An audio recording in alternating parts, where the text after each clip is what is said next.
Woi bang, itu tiang lampu taman mau dibawa kemana sih? Padahal kalau diperhatikan si abang ini bukan petugas resmi loh Cikiders. Tuh kan, benar saja. Pria itu merupakan pelaku pencurian tiang lampu taman yang berada di wilayah Jakarta Utara Cikiders.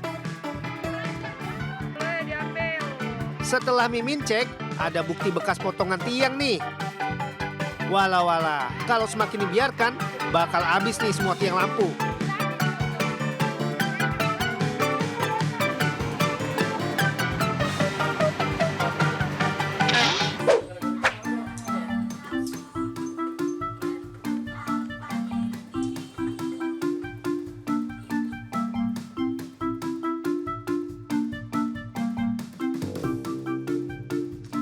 Si abang ini terekam CCTV mencuri pakaian yang sedang dijemur di rumah warga, Jalan Bambu Runcing, Kota Parepare, Sulawesi Selatan. Dirinya turun lalu mengambil pakaian dalam wanita Cikiders. Supaya nggak ketahuan, makanya si abang buru-buru memasukkan pakaian dalam curiannya ke dalam badannya tuh. Waduh, ilmu macam apa nih Cikiders? Agak lain emang si abang ini ya. Gak puas di aksi mencuri pertamanya, si abang itu lanjut lagi mencuri daster wanita dan langsung dimasukkan ke bagasi motornya. Geram dengan aksi maling jemuran ini, maka pemilik jemuran langsung ke polisi Cikiders.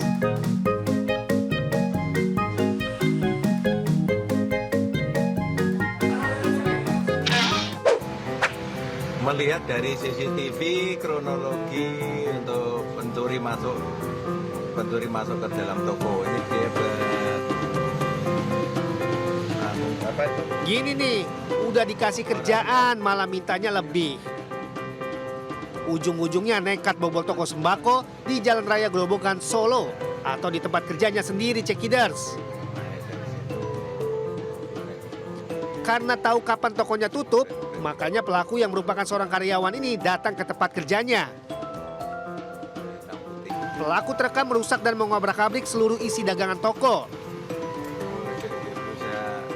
Usut punya usut, pelaku ternyata lagi mabuk berat Cikiders. Karena udah mabuk berat, makanya pelaku tergeletak di dalam toko dan endingnya berhasil ditangkap warga. Dari pengakuan pelaku, dirinya tidak berniat untuk melakukan aksi pencurian. Alasan masuk ke dalam toko karena kelelahan dan tidur di dalam toko majikannya Cikiders. Hade bang, nyari masalah aja ente. Kalau kelelahan ya nggak mesti bobol toko dan merusak juga keles.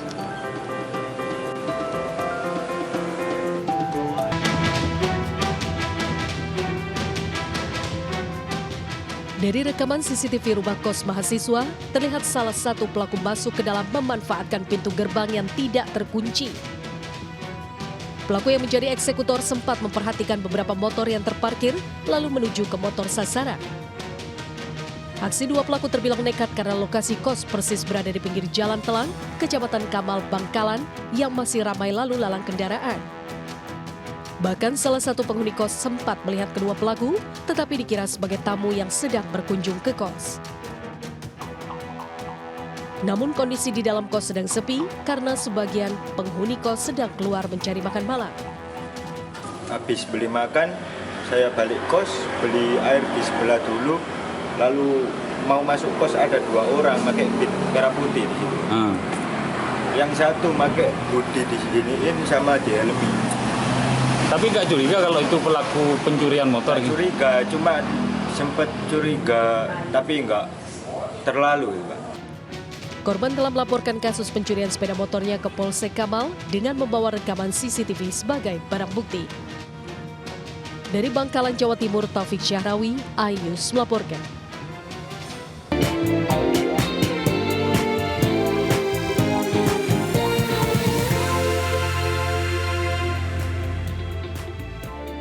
Halo pemirsa, selama 60 menit ke depan saya Priska Popilaya yang akan menemani Anda dalam program Buletin iNews Pagi. Inilah informasi selengkapnya Buletin iNews Pagi.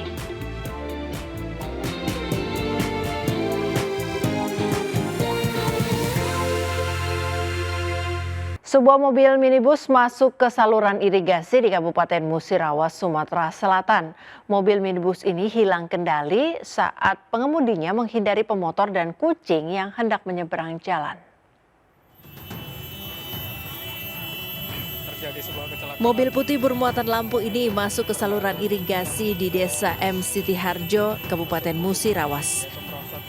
Sebelum masuk ke saluran irigasi, mobil menabrak dua tiang hingga roboh. Insiden kecelakaan ini terjadi karena pengemudi mobil menghindari kucing. Tidak ada korban jiwa dalam peristiwa ini, namun mobil rusak dan lampu dagangan basah terendam air sungai. Kronologisnya tuh mobil itu tuh kan katanya menghindar ada motor. Nah, terus katanya juga ada kucing lewat apa gimana gitu.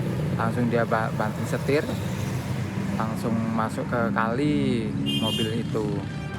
Minibus dievakuasi oleh petugas kepolisian. Dari Musirawas, Sumatera Selatan, Sudirman Ayus melaporkan. 3 tersangka komplotan spesialis jamret handphone yang kerap beraksi di kawasan Kelapa Gading, Jakarta Utara diamankan oleh polisi. Saat hendak ditangkap, pelaku berupaya melarikan diri. Video dashboard sebuah kendaraan roda 4 merekam aksi penjamretan di Jalan Yosudarso, Kelapa Gading, Jakarta Utara.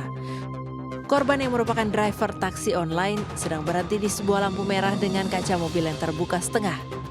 Tiba-tiba 2 tersangka yang melaju menggunakan sepeda motor di jalur Transjakarta berhenti dan langsung merampas handphone korban. Atas laporan korban ke Polsek Kelapa Gading, petugas kepolisian kemudian melakukan penyelidikan dan berhasil menangkap ketiga tersangka di kawasan Kelapa Gading dan Cakung. Dari hasil pemeriksaan, para tersangka merupakan komplotan spesialis penjamretan handphone yang sudah melakukan aksinya berulang kali di lokasi dengan cara yang sama. Sebelum melancarkan aksinya, para tersangka biasa mengkonsumsi narkoba jenis sabu. Hasil dari interogasi dari pelaku, mereka sudah seringkali melakukan dengan modus yang sama di lokasi yang sama, ya, kurang lebih 15 kali melakukan. Ketiga tersangka dikenai pasal tentang pencurian dengan kekerasan dengan ancaman penjara maksimal 9 tahun. Dari Jakarta, Rizky Falufi, iNews melaporkan. Baru sebulan bekerja, seorang asisten rumah tangga membobol 3 rekening milik majikannya. Korban kehilangan uang puluhan juta rupiah.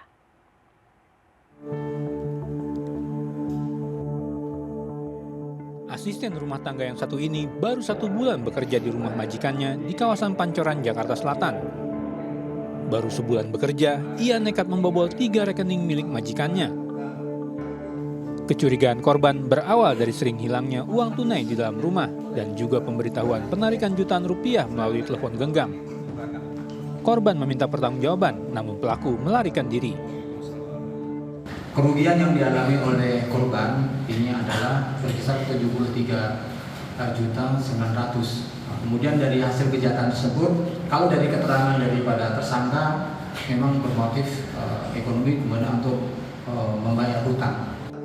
Pembobolan rekening melalui ATM ini dilakukan pelaku dengan mencoba-coba nomor PIN dengan kombinasi tanggal lahir korban. Atas kejadian ini, masyarakat dihimbau untuk tidak menggunakan nomor PIN dengan tanggal lahir. Ibu saya ini memakai PIN ulang tahun saya. Barusan saya juga tanyakan sama ART ini, katanya dia menebak-nebak karena waktu hari ulang tahun itu ada tasyakuran, jadi dia menebak-nebak hari ulang tahun saya. Meski menangis terisak sambil meminta maaf, pelaku tetap dijerat pasal pencurian dengan ancaman penjara maksimal 5 tahun kurungan. Dari Jakarta Selatan, Den Helmi Sanjangbati, iNews melaporkan. Pemirsa, penutupan akses jalan dari berbagai arah menuju Pondok Pesantren Khoirul Rozikin, Kota Depok, Jawa Barat menjadi polemik dan viral di media sosial. Akibat penutupan akses jalan ini, para santri dan orang-orang tua tidak bisa masuk ke halaman Pondok Pesantren.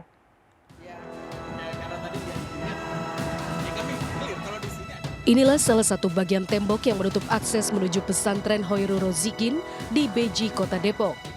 Pihak pesantren mengaku telah melakukan berbagai upaya kepada para warga sekitar, akan tetapi tidak memiliki titik terang. Bahkan kini pesantren Hoirul Rozikin tertutup dari segala arah. Sementara warga perumahan Kalteng menyebut penutupan akses jalan bukan dari warga, bahwa akses jalan pesantren tanahnya dijual oleh pihak pesantren sendiri dan saat ini telah menjadi bangunan SMA Negeri 14 Kota Depok. Pihak pesantren dengan pihak warga berharap pemerintah Kota Depok mencarikan solusi permasalahan ini. Memang akad pertama ada 1 tahun, tapi karena COVID sebagainya kita dikasih waktu sampai 5 tahun dan kita Masya Allah, Alhamdulillah terima kasih banyak untuk itu. Dan setelah 5 tahun itu kami dikasih akses sementara dari SMA 14 yang saat itu memang muridnya tidak banyak kan, masih mereka cuma jadi lab saja. Sekarang muridnya sudah datang maka tidak dibukain lagi. Sebenarnya akses jalan sudah mereka buat, gitu. Akses jalan sudah mereka buat dari Jalan Bumi sampai ke pesantren, gitu. Namun entah kenapa pihak pemilik tanah, yaitu Pak Nasrullah itu sendiri, menjual tanah itu sebesar 6.000 meter. Gitu. 6.000 meter persegi itu peruntukan dijual sekarang menjadi SMU 14. Sementara kasus penutupan akses jalan bagi warga di permukiman Medan Maimun, Sumatera Utara oleh pihak Sekolah Global Prima Medan dengan alasan karena tingginya aksi kriminalitas yang menyasar sekolah. Sebelumnya perembokan Gang Abadi yang merupakan pintasan bagi warga menuju Jalan Brigjen Katamso menuai protes warga. Mulai tahun 2009, mulai pembangunan 2006. Kalau untuk bertanya langsung ke pihak sekolah tidak ada, cuman perwakilan dari pihak sekolah lah bang. Datang ke sini. Meski mengaku telah membeli tanah di belakang gedung sekolah, tetapi pihak sekolah tidak dapat menjelaskan secara rinci dan menunjukkan bukti proses jual beli. Dari Depok dan Medan, Tim Liputan iNews melaporkan. Lapor Polda Jatim terus melakukan penyelidikan dan analisa untuk memastikan penyebab terjadinya ledakan di Mako Detasemen Gegana, Satuan Brimob di Surabaya. Analisa sementara ledakan terjadi karena suhu panas di ruangan sempit, memicu terjadinya ledakan di gudang penyimpanan bahan peledak.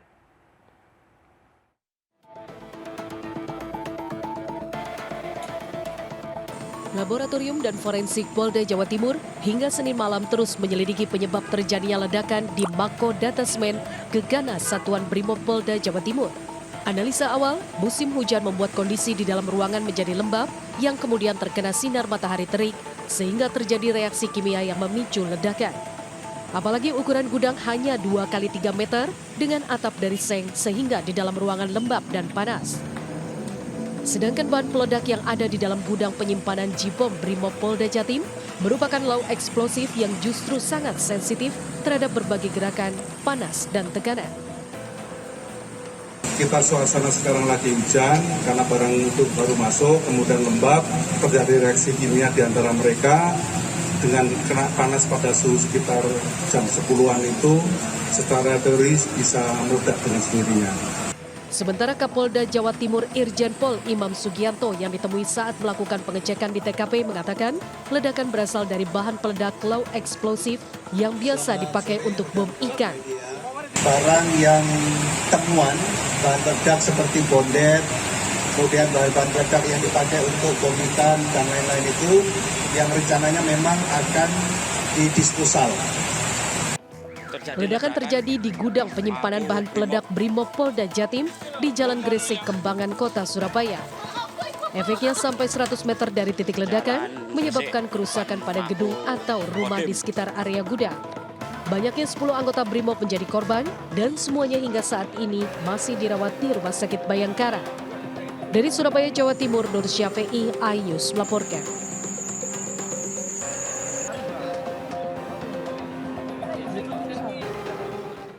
Seorang warga yang diduga merupakan dukun santet di Ciputat, Tangerang Selatan, Banten digerebek warga yang mencurigai prakteknya.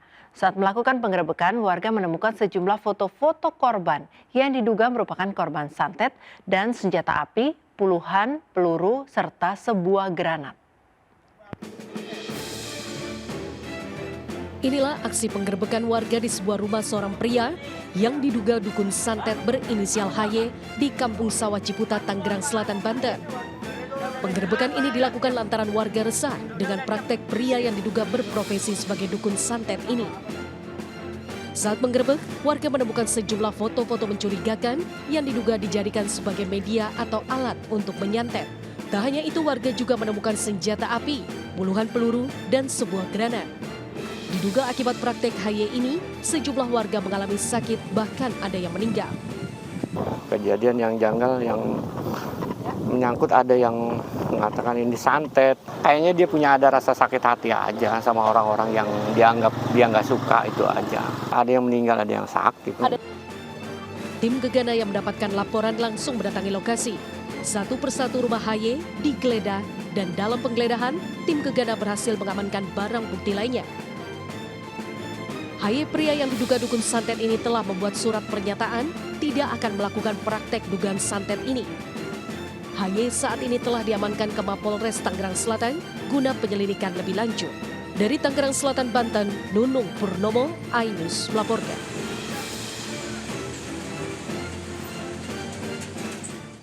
Kasus pembunuhan berencana terhadap seorang wanita muda yang jasadnya dibuang di Kota Banjar, Jawa Barat menyisakan duka mendalam bagi keluarganya. Orang tua korban berharap para pelaku pembunuhan sadis terhadap putri mereka dijatuhi vonis hukuman mati. Suasana duka menyelimuti rumah duka korban pembunuhan berencana bernama Indriana Dewi Eka Saputri di Cipinang Besar Utara, Jatinegara, Jakarta Timur pada Senin sore. Orang tua korban masih tidak percaya atas peristiwa keji yang menimpa putrinya. Ibu korban menyebut putrinya merupakan pribadi yang sangat baik. Korban juga turut membantu perekonomian keluarga. Bahkan korban sedang menabung untuk bisa membeli rumah agar kedua orang tuanya tidak lagi tinggal di kontrakan. Namun impian Indriana membahagiakan orang tuanya kandas. Perempuan 24 tahun itu tewas dibunuh oleh 3 pelaku. Ironisnya pihak keluarga sudah lama mengenal salah satu pelaku bernama Didot yang merupakan kekasih korban. Pelaku kerap berkunjung ke rumah korban untuk bersilaturahmi dengan keluarga. Ayah korban meminta agar nantinya majelis hakim menjatuhkan vonis hukuman mati terhadap ketiga pelaku yakni Didot dan Putri serta pembunuh bayaran bernama Reza. Ya bukannya kenal lagi, udah kenal banget lah. Ibaratnya orang sebelum itu juga bulan puasa tahun kemarin juga suka buka puasa di sini, makan di sini, biasa kalau pulang kantor mampir di sini ngopi, ngerokok biasa. Terang saya cuma anak satu-satunya yang ngedampingin ibunya, yang hidupin ibunya. Anak saya udah direncana anak saya. Pokoknya saya mintanya hukuman yang setimpal atau hukuman mati gitu aja saya. Diketahui korban ditemukan tewas di Kota Banjar, Jawa Barat setelah dibunuh di dalam mobil di kawasan Bukit Pelangi, Bogor, Jawa Barat. Jenazah Indriana teridentifikasi berdasarkan pencocokan data sidik jari. Dari hasil olah TKP penyidikan, terungkap otak pembunuhan adalah Putri Prananda yang diketahui merupakan kekasih Didot Alfiansyah. Dalam melakukan aksinya, Putri menyuruh kekasihnya Didot untuk membunuh korban Indriana yang pernah menjalin hubungan dengan Didot. Didot kemudian memerintahkan rekannya Reza sebagai eksekutor dengan imbalan uang 50 juta rupiah. Modus Didot dan Reza dengan mengajak korban ke puncak menggunakan mobil. Sampai di lokasi, Reza kemudian menghabisi nyawa korban di dalam mobil. Setelah korban tidak bernyawa, jasad korban kemudian dibuang di wilayah Banjar. Selain cinta segitiga, motif Putri dan Didot juga ingin merampas barang berharga milik korban. Putri merupakan calon legislatif di Jawa Barat Dapil 11 Sumedang Majalengka, Subang dari salah satu partai. Otak pelaku, jadi otak pelaku ini tersangka DP, ya, berjenis kelamin perempuan, wanita, dan tersangka DA. Jadi mereka bersama-sama karena ada hubungan antara keduanya dan tersangka DA ingin untuk kembali kepada tersangka DB. Akibat perbuatannya, ketiga pelaku dikenakan pasal pembunuhan berencana dengan ancaman maksimal hukuman mati. Sedangkan jasad korban telah dimakamkan di kampung halamannya di Semarang, Jawa Tengah. Dari Jakarta dan Bandung, Tim Liputan iNews melaporkan. Polisi menangkap pelaku pembuangan bayi yang ditemukan di bawah jembatan aliran Sungai Wai Halim, Bandar Lampung. Pelaku merupakan ibu kandung bayi yang tega membuang buah hatinya usai melakukan persalinan seorang diri.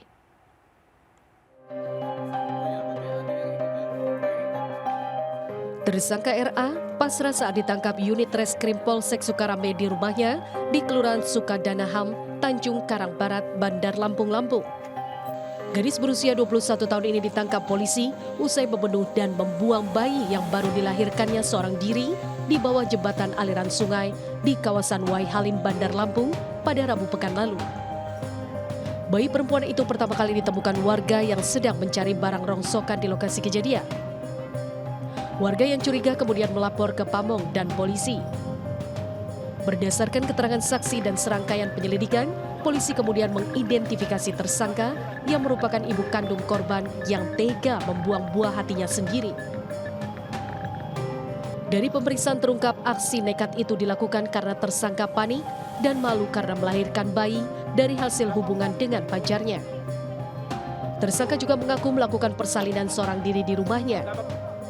Karena panik dengan tangisan bayi, tersangka kemudian membekap mulut si bayi hingga tewas. Keesokan harinya tersangka kemudian membuang jasad bayinya ke bawah jembatan aliran sungai di lokasi kejadian. Seorang bayi perempuan pada hubungan gelap, tersangka ini membawa bayi tersebut dengan lebih dulu dibungkus dengan plastik hitam, kemudian dibalut dengan kain. Kemudian tiba di TKP, kemudian bayi tersebut langsung dijatuhkan ke dalam dasar sungai yang di dekat rumah sakit Urip Sumoharjo. Saat ini tersangka RA dilarikan ke rumah sakit untuk menjalani perawatan usai melahirkan.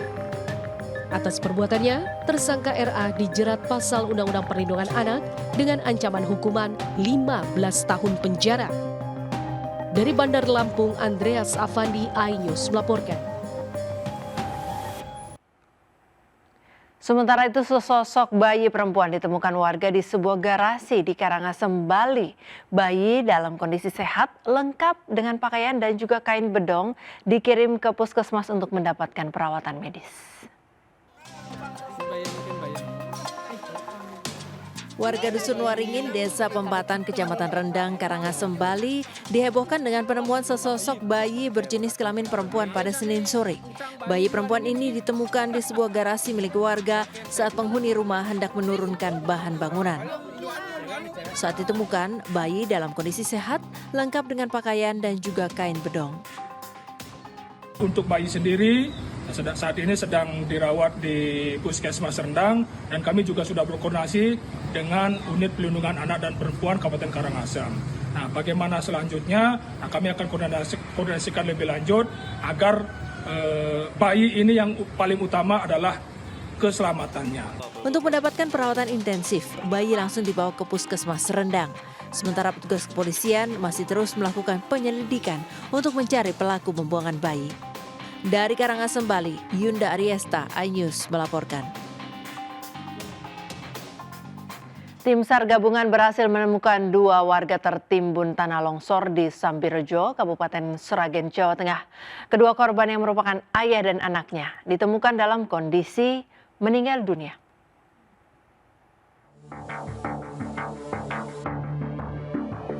Upaya pencarian korban tertimbun tanah longsor di Dukuh Secang, Desa Jati Sambirejo, Sragen dilakukan tim gabungan BPBD, Kepolisian TNI, Palang Merah Indonesia, dan sukarelawan. Meski menggunakan peralatan seadanya, tim SAR akhirnya berhasil menemukan 2 korban dalam kondisi telah meninggal dunia. 2 korban atas nama Darmadi, 45 tahun, dan anak balitanya Nasa ditemukan pada posisi di kedalaman 3 meter dari tumpukan atas material longsor. Saat ditemukan, kondisi korban Darmadi dalam posisi melindungi anaknya. korban berhasil kita evakuasi oleh tim SAR gabungan pukul 10:34 waktu Indonesia Barat. Korban dibawa ke rumah duka. Kedua-duanya? Ya, kedua-duanya ditemukan di dalam satu titik, ya, di satu masih di area kamar mandi.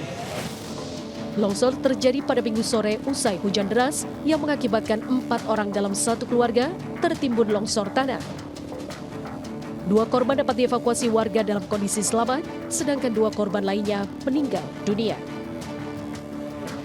Dari Sragen, Jawa Tengah, Joko Piroso, iNews melaporkan. Meluapnya arus Sungai Keruh membuat sebuah eskavator proyek perbaikan jembatan di Kabupaten Pekalongan, Jawa Tengah hanyut terbawa arus.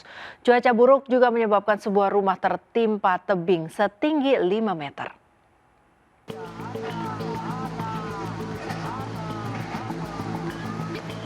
Dari video amatir warga, sebuah alat berat hanyut terbawa arus di Sungai Keruh, Desa Gembong, Kandang Serang, Kabupaten Pekalongan.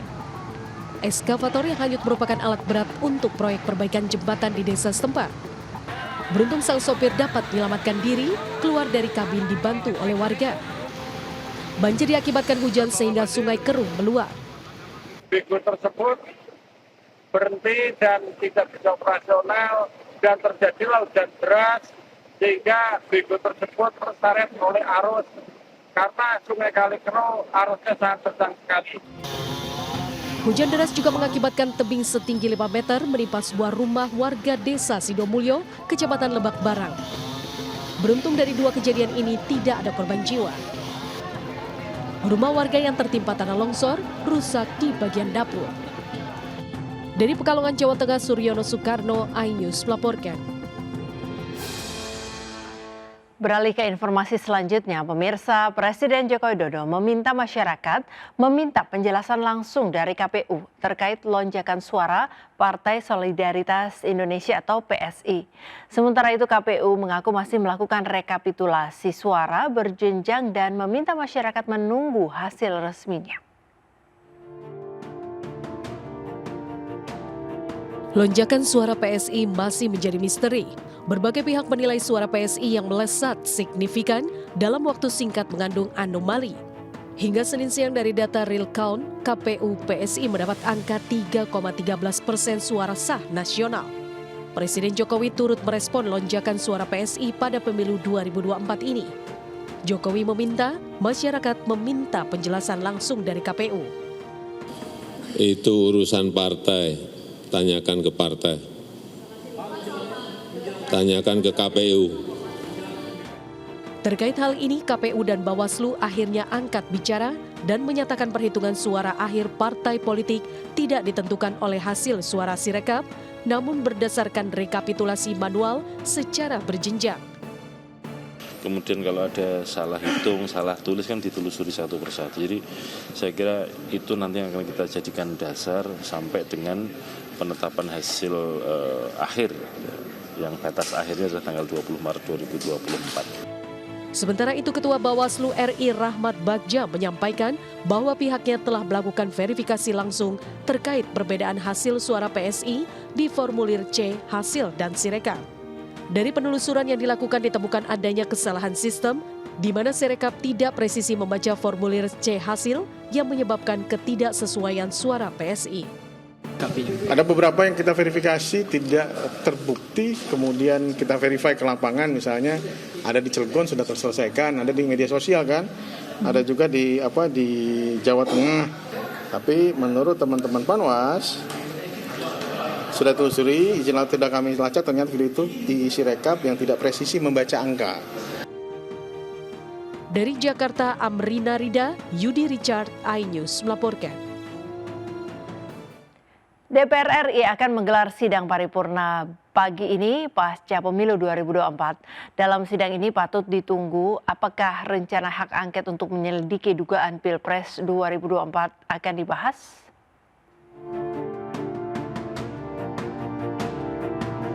Hari ini DPR menggelar sidang paripurna pasca pemilu. nasib rencana hak angket untuk menyelidiki dugaan kecurangan Pilpres 2024 bisa terlihat dalam kehadiran para anggota Dewan dalam rapat paripurna DPR ini. Apabila anggota Dewan yang hadir dalam rapat paripurna hanya segelintir, maka dapat dipastikan DPR tidak serius merealisasikan hak angket. Melihat dari pengalaman ke belakang, rapat paripurna selalu sepi oleh kehadiran anggota Dewan. Bisa jadi rencana hak angket hanya sebatas bicara di media oleh partai-partai politik yang mendukungnya. Dalam sidang paripurna bisa kita lihat siapa partai yang teguh pada komitmennya menggulirkan hak angket. Adapun 5 fraksi yang saat ini menyetujui hak angket adalah PDIP, PKB, P3, PKS, dan Nasdem. Wacana hak angket sendiri pertama kali digulirkan oleh Capres nomor urut 3 Ganjar Pranowo. Bak Gayung bersambut karena kekecewaan hasil quick count, kubu Anies Muhaimin juga menghendaki hal serupa. Kedua kubu ini mencium dugaan kecurigaan yang terstruktur, sistematis, dan masif di pemilu 2024. Tim Liputan iNews melaporkan.